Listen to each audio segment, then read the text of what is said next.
Let's talk some sports, baby. Taken by Iguodala. Iguodala to Curry. Back to Iguodala. Up for the layup. Oh, blocked by Jones.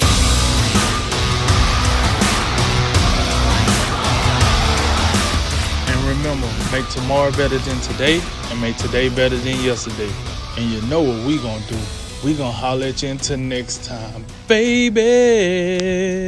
All right, fellas, I finish off with some rapid reaction. A lot of topics, a little bit of time. Let's go, Drink. All right, let's roll, baby. A source tells ESPN Adam Scheffler the Washington Redskins are likely to change their name after the team announced today it will undergo a thorough review of the nickname. Should the Redskins change their name, Jay? Absolutely, they should. And I brought you suggestions, not only for the Redskins, but listen, Washington, they should rename their team to the Washington Tax Returns. I've got a couple others for you as well. Listen, the Cleveland Browns, we can't have that no more. We got to be inclusive. So they would be the Cleveland Colors. I'm also looking at the Patriots. Now, I don't know that kind of – sometimes we got negative connotations to the word Patriots. So they would become the New England Citizens. And then out in the Midwest, we got Kansas City. No more Chiefs. No more Indian things. We can't do it. Kansas City, indigenous peoples. Those are my suggestions. Take them or leave them. NFL players could face fines for breaking coronavirus-related protocols during the upcoming season. Good idea or bad idea? I'm gonna go good idea as long as they show some sort of flexibility with these rules and regulations. And what I mean is, I agree with the NFL. You got to think you have to set certain boundaries because if you don't, the player's gonna run wild. Hey, you ain't tell us we couldn't do it, so we're gonna run wild. Not everybody is dope in the NFL uniform. Let's be real here. So they're gonna run wild. They're gonna say you didn't tell us. In order to make the players, take it seriously, you got to bring down fines. You got to bring down some type of consequence. If you do this, this is gonna happen. With that said, the NFL, however, has to keep an open mind, just like they have to keep a heavy hand. This is a unique time. No one has ever dealt with anything of this magnitude. So you have to keep an open mind. It's going to be certain things that might happen where you might be like, okay, they violated the protocol, but it was, for this, whatever the case might be. So overall, I do think it's a good idea. The Los Angeles Angels superstar Mike Trout said he still doesn't feel comfortable with Major League Baseball plans for a 60-game season, citing safety concerns for his family. Your thoughts? Yeah, Mike Trout is best player in baseball, but I mean, much like everybody else, no one's forcing you to play. Go ahead and stay home, Mike. You're never in the playoffs anyway. Oklahoma State football coach Mike Gundy has agreed to take $1 million pay cut after a 2-week review of their football program. Is that fair or foul, Drink? I'm going to go fair. Here's the deal. Mike Gundy got himself into this. You got to understand, no one was looking into Oklahoma State until he decided to wear that shirt and then piss off his biggest star on the team, and then he started raising sand. Listen, I get it. As a country, we are being overly sensitive to a lot of things. But my problem with what Mike Gundy did and my problem with, Mike Leach is – you're the head coach. You're the adult. You're above approach. You have to conduct yourself like that because when you sit down and sign that contract for how many ever $1 million that you sign that contract for, that's what you're signing up to do. You're signing up to run a business. You're running a business as a head coach. So, no, you don't get to do what the normal person get to do. And I wish these coaches would understand that. I understand the shirt that he wore probably he didn't mean to wear it to be disrespectful to what was going on in the United States right now. But you're the head coach. Just wear a regular T-shirt, man. Knock it off. All this Freddie Kitchens bull crap going on. Knock it off. You're the adult. You're supposed to be telling the kids not to do that, not you doing it. So, yeah, I think it's fair. And, by the way, I think it's a slap on the wrist because they could have smoked them even more for it. But, neither here nor there. I don't make the rules. It is what it is. I ain't losing no sleep over it. Phoenix Suns center DeAndre Ayton is confident his team can make a run at the 8th seed. Sorry. I'm sorry.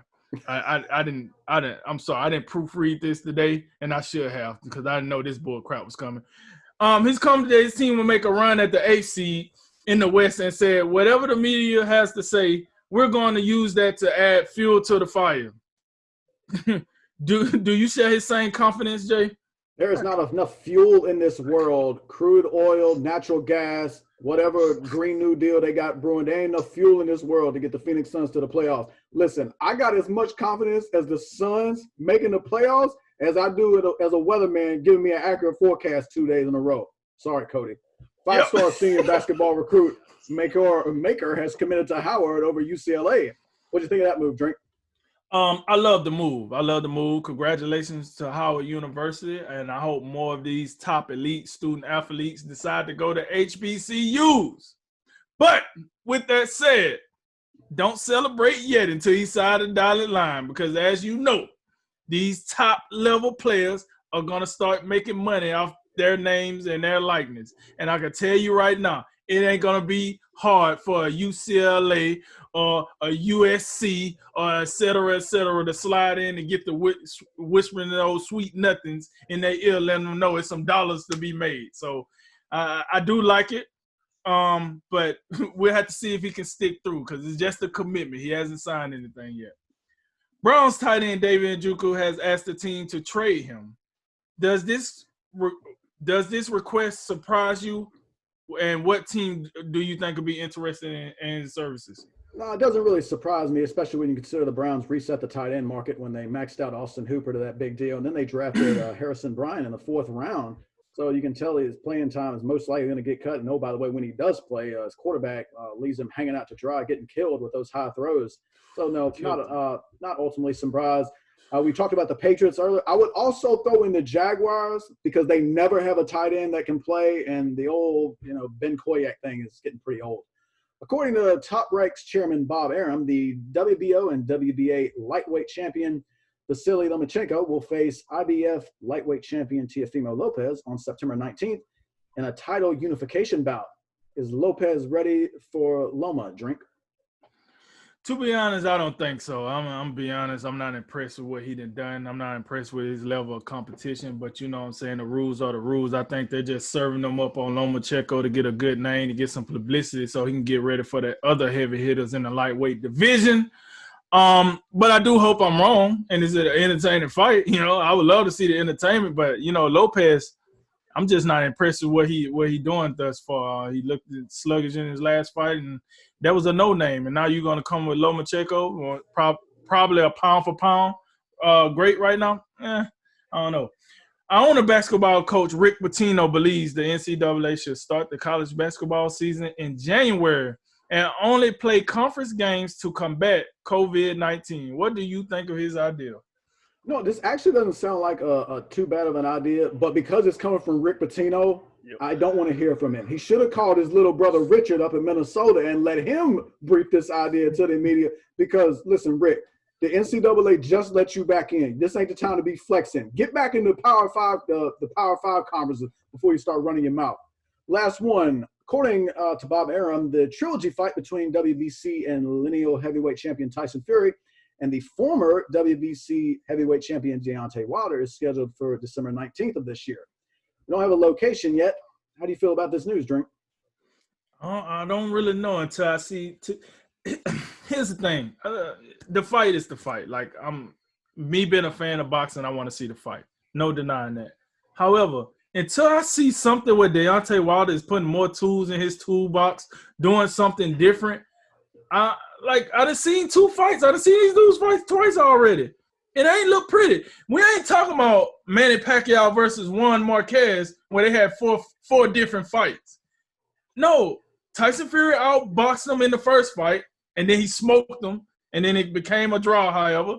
And then the next fight, he outboxed him, but this time he smoked him, and that's the exclamation point. So what can you give me in this third fight that made me think anything different? I ain't seen no tape of no different workout. I ain't seen nobody coming out showing me anything of any difference. So until I see some type of improvement, some type of adjustment, I'm just not excited until I see something new. I need some new information to be downloaded. All right, that concludes today's Drink of Wisdom. I'm Cody Ward. I'm Jay Wise. And I'm Nathan Drinker. And remember, make tomorrow better than today and make today better than yesterday. And you know what we gonna do. We gonna holler at you until next time, baby.